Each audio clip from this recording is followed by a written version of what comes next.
Paracetamol அதிகமாக use பண்ணுறவங்களா நீங்கள்? இந்த வீடியோ உங்களுக்காக தான். ஜுரம், சளி, தலைவலி, கை கால் வலி எதுக்கு எடுத்தாலும் நீங்கள் தேடுற உடனடி வலி நிவாரணின்னா பேராசிட்டமால். அந்த பேராசிட்டமால் நம்ம உடம்புல எப்படி வேலை பார்க்குது, அதோட பெனிஃபிட்ஸு, டிமெரிட்ஸு, யாரெல்லாம் அது யூஸ் பண்ணக்கூடாது, அது ரிலேட்டடான வீடியோ தான் இது.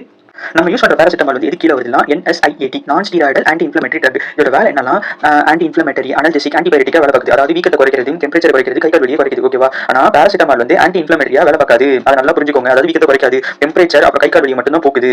மற்ற NSAID ட்ரக் கம்பேர் பண்ணும்போது பேராசிட்டமால் வந்து சேஃபர் ட்ரக் டாக்டர்ஸ் வந்து கன்சிடர் பண்றாங்க. இது யாருக்கெல்லாம் யூஸ் பண்ணலாம்னா சில்ட்ரன்ஸ்க்கு நம்பி யூஸ் பண்ணலாம், பிரெக்னன்ட் லேடிஸ்க்கு நம்பி யூஸ் பண்ணலாம். சப்போஸ் வந்து எக்ஸாம்பிள் லைக் இந்த NSAID use peptic ulcer disease இருக்கிறவங்களுக்கு NSAID வந்து யூஸ் பண்றதை அவாய்ட் பண்ணிக்கணும்னு சொன்னாங்க. ஆனா இந்த பேராசிட்டமால் வந்து நம்பி யூஸ் பண்ணலாம். எப்படிலாம் அதர் NSAID லைக் எக்ஸாம்பிளுக்கு ஆஸ்பிரின் எடுத்துக்கோங்க. ஆஸ்பிரின் வந்து என்ன பண்ணும்னா நம்ம ஸ்டொமக்ல COX-1 என்சைம் ஒன்று இருக்கு. அது வந்து ப்ரோஸ்டாக்லாண்டின் செக்ரீட் பண்ணும். அந்த ப்ரோஸ்டாக்லாண்டின் வந்து HCl + பைகார்பனேட்டோட லெவல் வந்து ரெகுலேட் பண்ணிட்டே இருக்கும். நீங்க வந்து ஆஸ்பிரின் எடுத்துக்கிட்டீங்கன்னா அந்த COX-1 என்சைம் வந்து இன்ஹிபிட் ஆகும். சோ ப்ரோஸ்டாக்லாண்டின் வந்து செக்ரீட் ஆகாது. அதனால ஆசிடோட லெவல் வந்து அதிகமாகும். இப்போ நீங்க பேராசிட்டமால்லாம் யூஸ் பண்ணிட்டீங்கன்னா அந்த COX-1 என்சைம் எதுவுமே பண்ணாது. பேராசிட்டமால் வந்து likely to act on the COX-3 enzyme. ஆனா COX-3 என்சைம் வந்து நம்ம ஹியூமன் பாடியில இது கண்டுபிடிக்கல இது வரைக்கும். டாகோட பிரெயின்ல கண்டுபிடிச்சதா தான் இது ரிசர்ச் ஆர்டிகல்லாம் சொல்லியிருக்கு.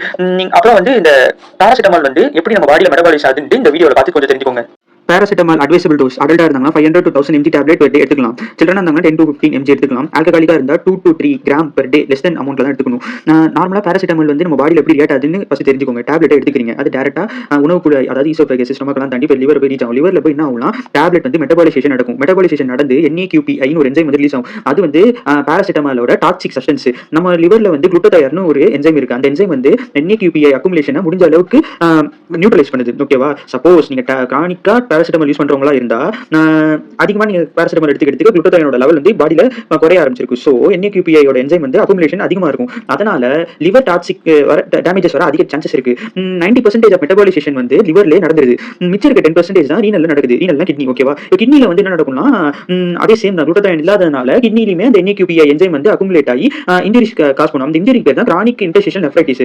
அப்புறம் வந்து பிபி வந்து இன்க்ரீஸ் ஆகும். பிபி எப்படி இன்க்ரீஸ் ஆகுதுன்னா பேராசிட்டமால் வந்து நம்ம பாடியில இருக்க ப்ரோஸ்டாக்லாண்டின் லெவல் வந்து சப்ரஸ் பண்ணுது. அதுக்கப்புறம் வந்து கிட்னியோட ஃபங்க்ஷனை வேற ரெடியூஸ் பண்ணுது. அதனால என்ன நடக்கும்னா சோடியம் வாட்டர் ரிட்டென்ஷன் வந்து நடக்கிறதுனால பிபி அதாவது சோடியம் வந்து உடம்புல அதிகமாகிறதுனால பிபி வர சான்சஸ் அதிகம். ஆனா ரொம்ப அதிகமாலாம் பிபி ஏறாது. ஒரு 2 to 5 mmHg வரை இன்க்ரீஸ் ஆக சான்சஸ் இருக்கு.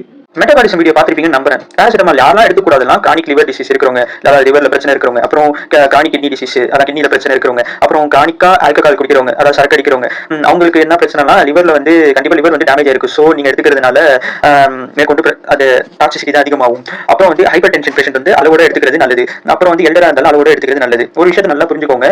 சாப்பாடா இருந்தாலும் சரி, ட்ரக்கா இருந்தாலும் சரி, எல்லாத்தையுமே ஒரு லிமிட்டோட எடுத்துக்கிட்டா எந்த ஒரு பிரச்சனையுமே கிடையாது. இப்போ ஒரு ட்ரக் நீங்க யூஸ் பண்ண போறீங்கன்னா டாக்டரோட கன்சல்டேஷன் இல்லாம தயவு செய்து யூஸ் பண்ணாதீங்க. உங்க பாடிக்கு எது ஒத்துக்காதுன்றது கிளினிஷியன்ஸ்க்கு மட்டும் தான் தெரியும். ஓகேவா? டாக்டர் கன்சல்ட் பண்ணி யூஸ் பண்ணுங்க. அப்புறம் வந்து ஏதாவது உடம்புக்கு பிரச்சனைனாலும் டாக்டர் கன்சல்ட் பண்ணுங்க. எதுக்குமே பேனிக் ஆகாதீங்க. இப்போ மாடர்ன் வேர்ல்ட்ல டெக்னாலஜிஸ் அப்புறம் டாக்டர்ஸோட ஸ்கில் வந்து ரொம்ப அதிகமா இன்க்ரீஸ் ஆயிருக்கு. ஸோ எதுக்குமே பேனிக் ஆகாதீங்க. முடிஞ்ச அளவுக்கு டாக்டர்ஸ் உங்களை காப்பாற்ற தான் பார்ப்பாங்க. நீங்களுமே உங்க ஹெல்த்ல வந்து கொஞ்சம் கான்ஷியஸா இருங்க. அப்புறம் வந்து எதுக்கும் பயப்படாதீங்க, போல்டா இருங்க. அப்புறம் நியூ இயர் வரப்போகுது. ஸோ சேஃபா செலிப்ரேட் பண்ணுங்க. வரப்போற இயர் உங்களுக்கு சக்சஸ்ஃபுல்லா இருக்க என்னோட வாழ்த்துக்கள் சொல்லி இந்த வீடியோ வந்து ஃபினிஷ் பண்ணிக்கிறேன். பாய்.